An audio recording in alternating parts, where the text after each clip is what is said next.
Well, folks, unless you're living in a cave or under a well-placed rock, you've heard the news and the ruling that has overturned Roe v. Wade and turned the country upside down. And if you haven't noticed, the left is pretty unhappy about it. The Democrats found the one issue that could get their base to the polls in November and into the streets for both peaceful and violent protests.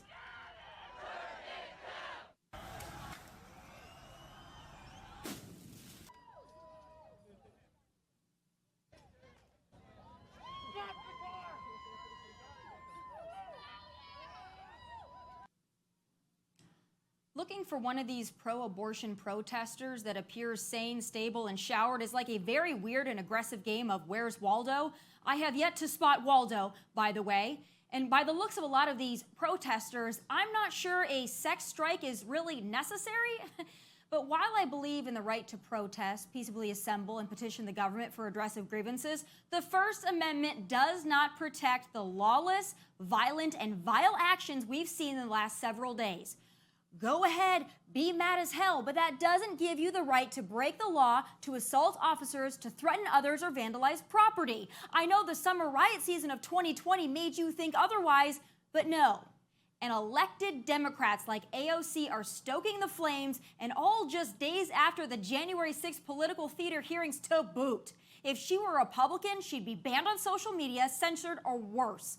But AOC, Maxine Waters, and Chuck Schumer get away with it because they're raging libs and the rules don't apply to them. And just like the rules don't apply to them, logical and intellectual consistency doesn't either. It's worth noting for the last month, it's been law-abiding gun owners blamed for killing children. Now we're back to the left losing their minds. They might have on-demand abortions restricted. It's like they flip their Sharpied protest banners over every other week. One side says, let us kill babies willy-nilly, and the other says, save the children. I mean, my God. But that's not the only cognitively brain-dead or dissonant stance they hold. I wish these liberals would have been this fired up when the government shut down our economy for months on end, robbed us of our right to work, worship, and gather, and then forced masks on faces and vaccines in arms. Rights, am I right? And all y'all saying the vaccine mandates are different because they were for public health have no freaking argument because your beloved vaccine doesn't prevent infection or spread. You're full of it.